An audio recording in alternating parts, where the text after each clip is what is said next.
SI भर्ती का सबसे पहले मुद्दा उठाने वाला मैं था। किसी ने कोई सुनवाई नहीं करी। अशोक गहलोत जी की सरकार थी उस वक्त, हनुमान बेनीवाल जी ने भी बिल्कुल कुछ नहीं बोला। जो एसआई भर्ती में जो हम लोगों ने मुकदमे दर्ज करवाए थे, जैसे विकास विदुड़ी भाई ने, हम लोग सभी लोग ही साथी थे, हमने पीआईएल दायर कराई थी उस मामले में और उन्होंने भी मुकदमा दर्ज कराया था। उस दौरान उस भर्ती में कोई नहीं आया हमारा साथ देने के लिए। जब हम एसआई भर्ती में बहुत बड़ा घोटाला हुआ है और ये रद्द होनी चाहिए, बाकायदा लिखित में दिया आरपीएससी ने ये चीज, एसओजी ने कोर्ट में दे दिया कि भाई ये भर्ती में वास्तव में बहुत बड़े लेवल पे फर्जीवाड़ा है, इसको रद्द करना चाहिए। और ये भर्ती तो तय है कि रद्द होगी, क्योंकि जब सरकार ने अपनी कैबिनेट में अप्रूवल दे दी तो रद्द करने के लिए एक तरीके से तो 100% तय है कि ये रद्द होनी है। उस टाइम डॉक्टर किरोड़ी लाल जी ने भी इस मामले में मांग उठाई थी और उन्होंने भी इसमें एफआईआर दर्ज कराने में, सबूत देने में बहुत बड़ी मदद की थी। उस वक्त हम लोग मांग ही नहीं उठाते और इस चीज़ को सामने ही नहीं लेके आते, एफआईआर ही दर्ज नहीं होती, वो लोग पकड़े ही नहीं जाते। इससे पहले निविदा कर्मियों ने एक छोटा सा धरना दिया था 150 लोगों का, उसके अलावा आज तक धरना ही नहीं दिया था उन्होंने, उनको, क्योंकि उनके 3 साल ही पूरे नहीं हुए। वो सोचे कि 30 अंक पूरे हो जाएंगे, उसके बाद आंदोलन करके भर्ती निकलवाएंगे और फिर आराम से करवा लेंगे। बड़े पॉलिटिशियनों का हाथ, और क्या पता सुरेश ढाका क्या स्थिति में है क्या नहीं है। तो सुरेश ढाका को पकड़ना इतना मुश्किल भी नहीं है। कोशिश कर रही है सरकार, पूरी कोशिश कर रही है। हम बार बार मांग भी उठा रहे हैं कि उसको पकड़ो।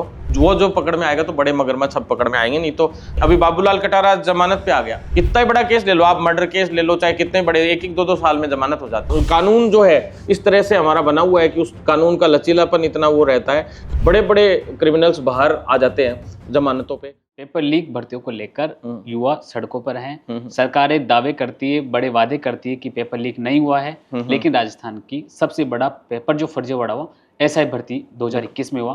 इतने बड़े जहां पर एसओजी ने पर्दाफाश किया, लेकिन सरकार भी नहीं मानी। तो दूसरी ओर क्रेडिट लेने की होड़ मच गई। तो हनुमान बेनीवाल शहीद स्मारक पर इस भर्ती को रद्द कराने के लिए पहुंच के पूरी भर्ती के अंदर जो शामिल थे लिप्त लोग, उनको सबको जमानत मिल गई है। आखिर इन लोगों पर कार्रवाई क्यों नहीं हो पा रही? जी देखिए, एसआई भर्ती का सबसे पहले मुद्दा उठाने वाला मैं था और साथ में मनोज वगैरह कई साथी, वो भी लोग भी उठा रहे थे। ऐसी बात नहीं कि सभी ने नहीं उठाया, शुरू में मुद्दा उठाया था, कई बेरोजगार लीडर्स ने भी उठाया था।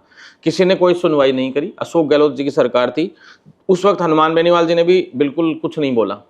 अब वर्तमान सरकार में जब से जो है 2 साल शायद, उसको आप देख लीजिए, उनकी ट्रेनिंग हो गई थी, सारा काम हो गया था। उसके बाद जो है जो रिपोर्ट्स बन के आई, जो एसआई भर्ती में जो हम लोगों ने मुकदमे दर्ज करवाए थे, जैसे विकास विदुड़ी भाई ने, हम लोग सभी लोग ही साथी थे, हमने पीआईएल दायर कराई थी उस मामले में और उन्होंने भी मुकदमा दर्ज कराया था, क्योंकि वो अभ्यर्थी थे उस भर्ती के। तो अभ्यर्थी तो मुकदमा दर्ज करा सकता है, उस भर्ती में फॉर्म भरा हुआ होना चाहिए। और अलग अगर जनता उसको आप केस में लेके जाते हो तो पीआईएल दायर होनी चाहिए, तो कर सकते हैं। तो हम लोगों ने उस तरीके से किया। तो उस दौरान उस भर्ती में कोई नहीं आया हमारा साथ देने के लिए। जब हम, एक वीडियो भी मेरा बहुत बड़ा वायरल हुआ था सीएम हाउस के सामने पुलिस वालों से बहस का, एसआई भर्ती वाले मामले में ही था वो, और बहुत बड़ी झड़प मेरी पुलिस से हुई। हमारे लाठीचार्ज भी कर दिया गया, हमें खदेड़ भी दिया गया महेश नगर में। यहाँ पे हम लोगों ने रिद्धि सिद्धि पे बहुत बड़ा प्रदर्शन रखा था, उस दौरान भी रोका गया हम लोगों को। उसके बाद अचानक से जो है वो शांत हो गया मैटर, और काफी दिन बाद अब जब सरकार आई तो सरकार ने उसकी जांच करी, वर्तमान सरकार ने, भजनलाल सरकार ने। और जांच करने के बाद उसके अंदर आरपीएससी के जो बाबूलाल कटारा, ये सारे रामूराम रायकार, ये सब लोग उसमें लिप्त पाए गए।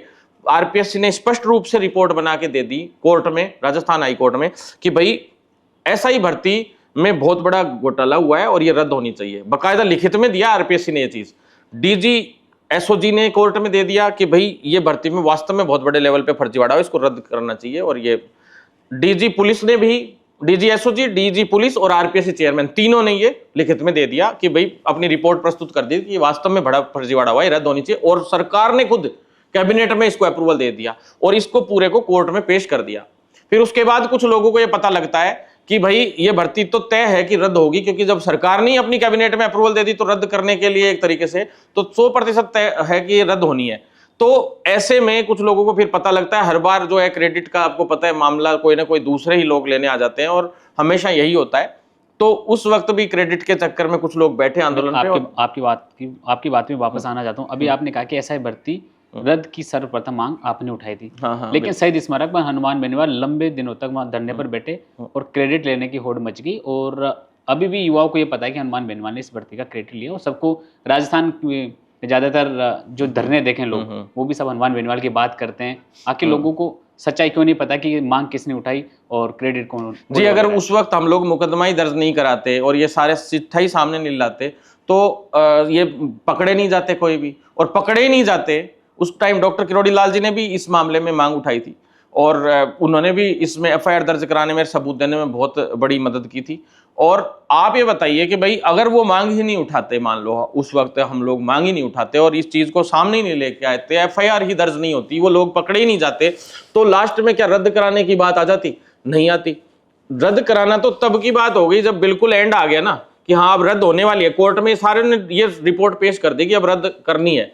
तो जैसे ही वो कोर्ट की तारीख थी अगली सुनवाई, उससे पहले सब लोग धरने पे बैठ गए। क्रेडिट जिन जिनको लेना होता है वो उस वक्त ही धरने पे बैठते हैं। जैसे अब लिखित परीक्षा वाली फाइल है वो लास्ट में क्लियर होके आ गई, तो अब लास्ट में जो है सब लोग जो है कई लोग आ जाएंगे क्रेडिट लेने, क्योंकि सबको पता है। और उस क्रेडिट के चक्कर में आज ये केवल लिखित परीक्षा की फाइल थी, लेकिन आज बोनस तो उसमें जुड़ने की तैयारी हो गई, क्योंकि जैसे ही क्रेडिट वाले लोग आए, क्रेडिट वाले लोगों ने छोटे पुट धरना रखने की कोशिश की। धरना रखने की कोशिश करते ही वो जो दूसरे निविदा कर्मी थे वो एक्टिव हो गए कि यार इनको, इससे पहले निविदा कर्मियों ने एक छोटा सा धरना दिया था 150 लोगों का, उसके अलावा आज तक धरना ही नहीं दिया था उन्होंने, उनको, क्योंकि उनके 3 साल ही पूरे नहीं हुए, अभी उनके 2-2 साल हुए हैं, 3 साल के 30 बोनस अंक तक उनको नहीं मिल रहे आज की तारीख में।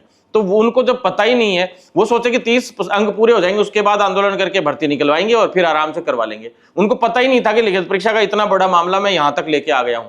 इनके जरिए से पता लगा, जो एक क्रेडिट गैंग थी छोटी मोटी, वो 2-4 ही लोग हैं, ज्यादा नहीं है, बच्चों को बेचारों को बरगला दिया, उनको पता था नहीं। ऐसा भी बताया जा रहा है कि एसआई भर्ती रद्द को लेकर जो धरना चला था शहीद स्मारक पर, उसमें कुछ फर्जी अभ्यर्थी भी जो एसआई भर्ती ना तो एग्जाम दिए, सिर्फ भीड़ का हिस्सा बनना चाहते। एसआई भर्ती के तो उसमें कैंडिडेट्स ही बहुत कम थे, उसमें तो पार्टी के कार्यकर्ता उनके ज्यादा थे, और जो है रेगुलर वो धरना 100 दिन चला, जाने कितने दिन चला।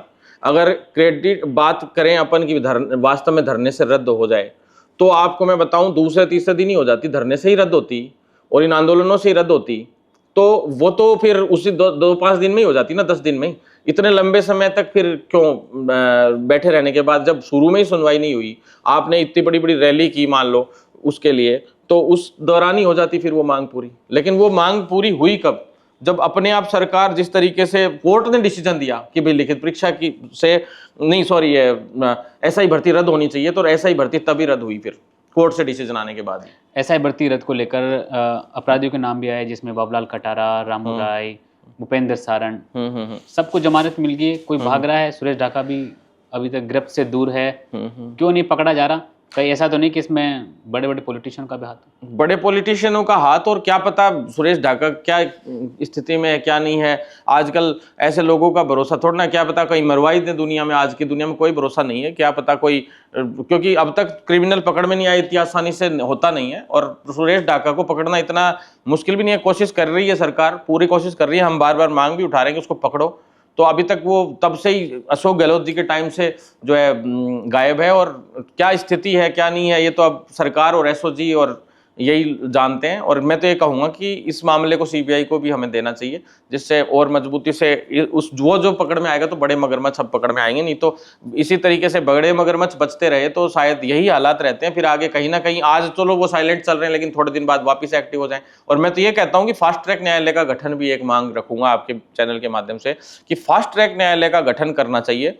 जैसे मैंने पहले सख्त कानून बनाने की मांग रखी थी, उस दौरान हम अशोक गहलोत जी से नाराज इस बात से भी हुए थे कि भाई आप फास्ट ट्रैक न्यायालय का गठन क्यों नहीं कर रहे हो। फास्ट ट्रैक न्यायालय का गठन होने के बाद ये नियम है कि न्यायालय को 40 दिन के अंदर अंदर, फास्ट ट्रैक न्यायालय में ऐसा होता है कि 40 दिन में आपको उस मामले में जो है डिसीजन देना ही पड़ेगा। यानी इन भर्तियों को सबको फास्ट ट्रैक न्यायालय के अंडर में रख के फिर इस पे कार्यवाही होनी चाहिए, जिससे 40 दिन में उसका डिसीजन ही आ गया तो जमानत ही नहीं होंगी। अभी बाबूलाल कटारा जमानत पे आ गया, कितना ही बड़ा केस ले लो आप, मर्डर केस ले लो, चाहे कितने बड़े, 1-1, 2-2 साल में जमानत हो जाती है। लेकिन युवाओं की मेहनत खराब, और जो अधिकारी भर्ती पेपर लीक में जो शामिल होते हैं वो जमानत में घूम रहे, सरकार एक्शन क्यों नहीं ले पाती है? अब सरकार जो कानून जो है इस तरह से हमारा बना हुआ है कि उस कानून का लचीलापन इतना वो रहता है कि उसमें बड़े बड़े क्रिमिनल्स, ये तो बहुत छोटी चीज है, चलो मर्डर और बड़े बड़े आतंकी तक और बड़े बड़े क्रिमिनल्स जो है वो भी 2-2, 5-5 साल में बाहर, एनडीपीएस एक्ट के हो चाहे किसी भी मामले में हो, बड़े बड़े क्रिमिनल्स बाहर आ जाते हैं।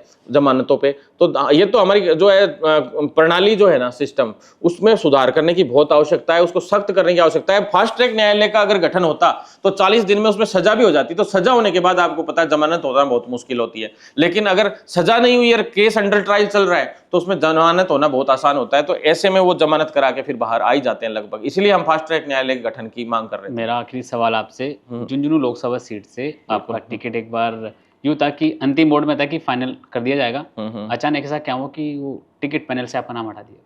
जी, मैंने चुनाव से पहले, विधानसभा चुनाव से पहले भारतीय जनता पार्टी ज्वाइन की थी और मेरी विधानसभा सीट रिजर्व थी चिड़ावा पिलानी, तो मैं विधायक का चुनाव तो लड़ नहीं सकता था, तो मैंने सांसद की तैयारी इस बार की थी। शेखावाटी में जल क्रांति सेना बना के हम लोगों ने अभियान चलाया और नहर लेकर आया, बहुत मेहनत की। उस वक्त जल शक्ति मंत्री थे गजेंद्र सिंह शेखावत जी, उन्होंने जो है हमारे लिए जल दिया शेखावाटी के लिए, उसके लिए मैं उनको धन्यवाद भी कई बार देता हूँ। उसके बाद मुख्यमंत्री जी बने हमारे जो भजन लाल शर्मा जी, उन्होंने भी काफ़ी आशीर्वाद रखा, मजबूती से हमने आगे इस नहर वाले काम को भी आगे बढ़ाया, प्लस नेशनल हाईवे भी मैं लेकर आया नितिन गडकरी जी से कम 8 से 10 बार मिलके, कि झुंझुनू जैसे जिले में जहाँ के सारे लोग सरकारी कर्मचारी के रूप में पूरे देश भर में काम करते हैं, देश के बॉर्डर पे सेवाएं देते हैं, सभी लोगों का आना जाना ट्रांसपोर्ट का काम बहुत ज़्यादा रहता है, तो ऐसे में नेशनल हाईवे तो कम से कम होना चाहिए। तो नेशनल हाईवे से वंचित था हमारा जिला, वो मैं करवा के लाया। झुंझुनू में मेडिकल कॉलेज हम लोगों ने पूरा काम किया, पूरा मेरा आंदोलन था शुरू से लेकर लास्ट तक।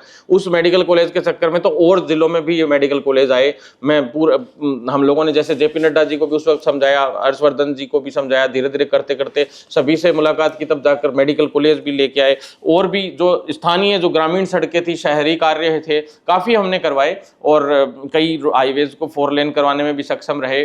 चाहे नगरीय हो, चाहे ग्रामीण हो, पंचायती राज हो, सभी विभागों में हमने काफ़ी कोशिश करी। युवाओं के रोजगार के लिए हम लड़ाई लड़ी रहे थे। तो पूरा विश्वास था कि भाई इस बार जो है टिकट भी मिलेगा, सरकार भी हमसे पॉजिटिव रही, भजन लाल जी भी जो है पॉजिटिव रहे, ऊपर जेपी नड्डा जी, गजेंद्र सिंह शेखावत जी, ओम बिरला जी, भूपेंद्र यादव जी, अर्जुन राम मेघवाल जी, सभी ने मिलकर मुझे एक तरीके से, ऊपर राष्ट्रीय महामंत्री जी हैं तरुण चुग जी और अरुण सिंह जी उस वक्त थे, तो इन लोग सब ने मिलके और BL संतोष जी ने सब ने कह के ढंग से पूरा मेरा मैनिफेस्टो पढ़ के कि भाई मैं ये चीज़ें चाहता हूँ राजस्थान में, शेखावाटी में नहर के, ये सारे मुद्दे, नेशनल हाईवे के, साथ में लिखित परीक्षा का सबसे प्रमुख मुद्दा उसमें मैंने रखा था, और मेरे चिकित्सा विभाग के और प्लस भर्तियों के कैलेंडर जो है हर साल जारी हों, बच्चों के शेड्यूल बने भर्तियों के, क्योंकि हम युवाओं के लिए लड़ते थे तो हम उनकी डिमांड्स रख नहीं थे। तो ये सब मांगे रख के हम लोग बीजेपी में आए और पूरा विश्वास था कि लोकसभा का टिकट भी हमें मिलेगा, लेकिन हो सकता है भी छुटपुट कमियां रह गई होंगी, तो हम आगे प्रयास करेंगे कि अब की बार जो है मैं मैदान में आऊं, क्योंकि विधानसभा और लोकसभा में हम जैसे युवाओं का आना बहुत जरूरी है, चाहे वो किसी भी जरिए से आए। आगामी चुनाव में आप चुनाव लड़ने जा रहे हैं? 200% चुनाव लड़ूंगा इस बार, और जबरदस्त चुनाव लड़ूंगा, और 100% ये है कि अच्छे से अच्छा चुनाव लड़ूंगा, जितना बेस्ट हो सकता है। युवाओं के लिए काम कर ही रहा हूँ, क्षेत्र के लिए काम कर ही रहा हूँ, नहर का काम हम करवा कर लाएंगे, और मुझे विश्वास है कि इस बार पार्टी मुझे, मेरे पे भरोसा भी करेगी, और आज हमारे भरोसे पे सारे काम भी कर रही है। पार्टी को भी इस बात का मलाल है कि इनको टिकट नहीं दे पाए, तो कम से कम इनके जो काम होते हैं उन कामों को, तो युवाओं की जो मुद्दे हैं, चाहे शेखावाटी के मुद्दे हैं, चाहे जो भी मुद्दे हैं, उनको कम से कम उन मुद्दों को तो सॉल्व करें। अभी भी प्रयास है मेरा कि भाई, अभी मेरे को संगठन में बड़े लेवल पे पद देने जा रहे थे, लेकिन मैंने अब बार संगठन के लिए थोड़ा सा रिलैक्स होने के लिए कहा कि भाई मैं वैसे ही युवाओं के लिए खूब काम कर रहा हूँ, तो उसके लिए मुझे समय कम रहता है, मैं संगठन को लिमिटेड टाइम दे पाता हूँ, इसलिए जो है मैं ज़्यादा उसमें इंटरफेयर भी नहीं करता। तो जैसा आदेश हमारी पार्टी हमें करेगी, अब की बार चुनाव लड़ाएंगे तो 100% हम चुनाव लड़ेंगे, क्यों नहीं लड़ना चाहेंगे। तो ये थे मेरे साथ यूथ लीडर भरत बेनीवाल, जिन्होंने राजस्थान में पेपर लीक भर्तियों को लेकर, चाहे स्वास्थ्य विभाग की हो, चाहे फिर राजस्थान की अदर भर्ती हो, उन पर खुलकर और बेबाक तरीके से अपनी बात रखी है। और सरकार से मांग भी करी है कि जितने भी आगामी चाहे भर्ती जो भी कैलेंडर है, सरकार उन्हें तय सीमा पे करवाए और ऐसा सिस्टम क्रिएट करे जिससे सरकार की तिजोरी से पेपर लीक भी ना हो पाए।